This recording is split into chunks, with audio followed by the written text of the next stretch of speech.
मेरा नाम Govindraj Meena. GS class से आप सभी का हार्दिक स्वागत। और आज हम राजस्थान के लोक देवता की बात करेंगे, यहाँ पढ़ेंगे। तो हम राजस्थान के लोक देवता में सबसे पहले रामदेव जी का अध्ययन करेंगे आज। तो रामदेव जी का बारे में हम पहली बात देखते हैं कि इनका जन्म कहाँ हुआ था और कब हुआ था। तो जन्म की बात करें तो जन्म 1405 ईस्वी भाद्रपद शुक्ल द्वितीया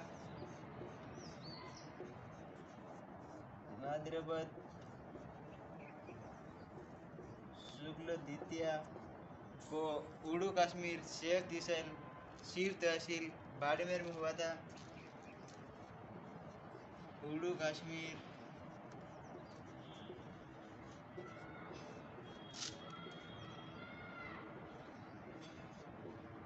शिव तहसील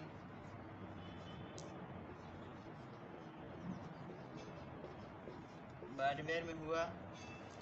और रामदेव जी के पिता की बात करें तो रामदेव जी के पिता अजमाल जी तंवर, जो उड़ू कश्मीर शिव तहसील के शासक हुआ करते थे। पिता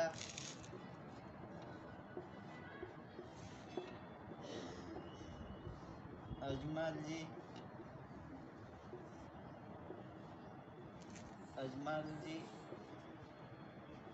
तंवर, माता मेणादे।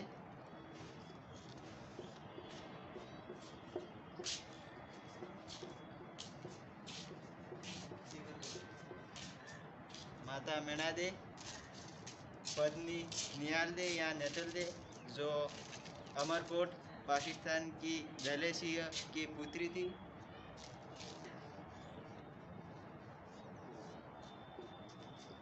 नेतल दे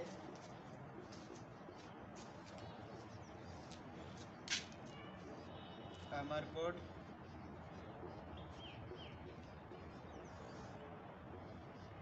पाकिस्तान की थी। रामदेव जी के भाई वीरमदेव, जिसे बलराम का अवतार भी कहते हैं।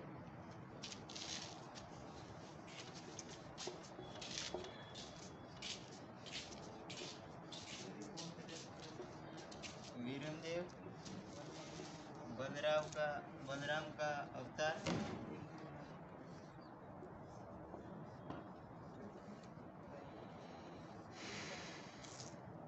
भाई वीरमदेव, जिसे बलराम का अवतार कहते हैं। बहन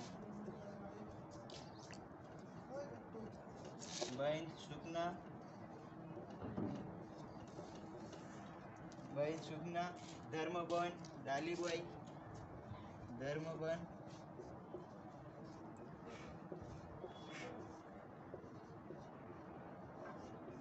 थी। रामदेव जी के गुरु कौन थे? रामदेव जी के गुरु योगी बालीनाथ थे। गुरु योगी बालीनाथ। और रामदेव जी के घोड़े का नाम लीला। रामदेव जी को कृष्ण का अवतार भी मानते हैं।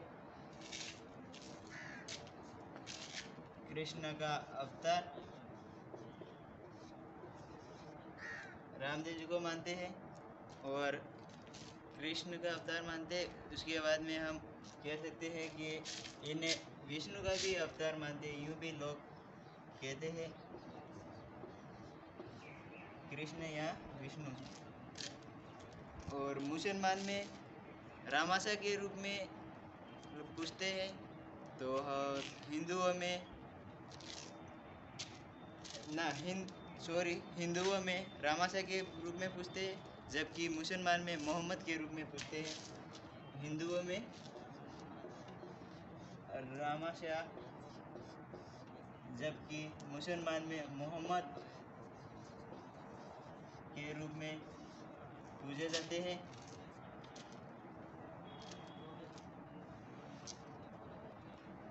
रामदेव जी के जन्मदिन को हम बाबेरी बीज या बाबेरी दूज के नाम से भी जानते हैं। जन्मदिन को बाबेरी बीज या दूज के नाम से भी उस दिन को हम जानते हैं। और रामदेव जी का मेला रूणीजा में जैसलमेर में बढ़ता है।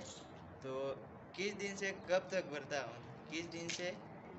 है तो भाद्रपद शुक्ल द्वितीया से भाद्रपद शुक्ल एकादशी तक बढ़ता है।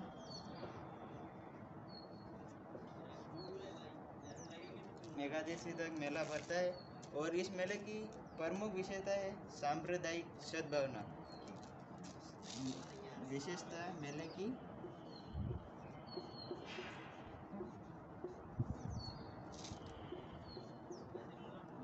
विशेषता सांप्रदायिक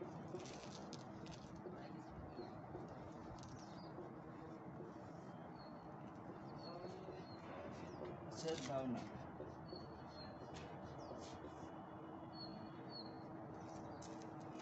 सांप्रदायिक का सद्भावना का मेला पूछे तो रामदेव जी का और जिला पूछे तो अजमेर। सांप्रदायिक सद्भावना का जिला पूछे तो अजमेर आता है दोस्तों।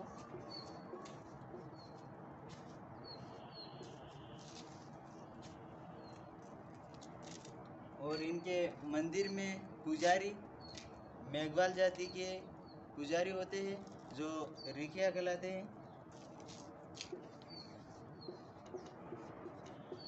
पुजारी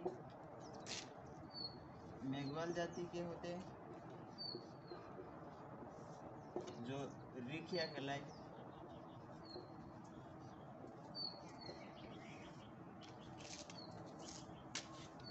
इन्होंने बाल्यावस्था में सर्वप्रथम सातलमेर में भैरव नामक राक्षस को वध किया था, भैरव नामक राक्षस का। और सातलमेर को ही इन्होंने पोखरण नाम देकर फिर से नया बसाया था।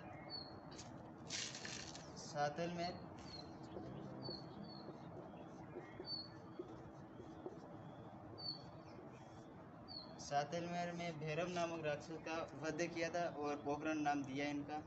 और यहीं से सुगनाबाई का विवाह पुंगल में हुआ और सुगनाबाई पुंगल में जाने के लिए तैयार नहीं हुई, ज़ोर ज़ोर से रोने लगी और रामदेव जी से कहने लगी कि भाई मैं शादी तो कर लूँगी पर पोखरण छोड़ के पुंगल में नहीं जाऊँगी। तब रामदेव जी ने कहा कोई बात नहीं बहन, मैं तुझे पोखरण दहेज में देता हूँ। और दहेज में देकर रामदेव जी यहाँ से चले जाते हैं। उसके बाद में सातलमेर या पोखरण के उससे चले जाने के बाद आगे जाके पीपली के पेड़ के नीचे बैठते हैं। और ढाली बाई की यानी छोटी सी थी तो उसकी रोने की आवाज़ आई तो रामदेव जी ने देखा उधर तो एक छोटी सी नन्ही मुन्नी बालिका थी, उसको पास में बुलाया और पूछा कि क्या है। तो डाली बाई ने जवाब दिया कि मेरे धर्म में ऊंच नीच ज़्यादा है जिस कारण से मेरे को गांव से बाहर निकाला दिया। तो रामदेव जी ने उदार का अछूतों का उदार वहाँ किया और रूणीजा में पीपली के पेड़ के नीचे रहकर ही तो डाली बाई को अपने धर्मबंध बनाया उससे। रामदेव जी के मेले में जाने वाले पैदल यात्री को जातरू कहते हैं। तो रामदेव जी के मेले में जाने वाले पैदल यात्री को जातरू कहते हैं। पैदल यात्री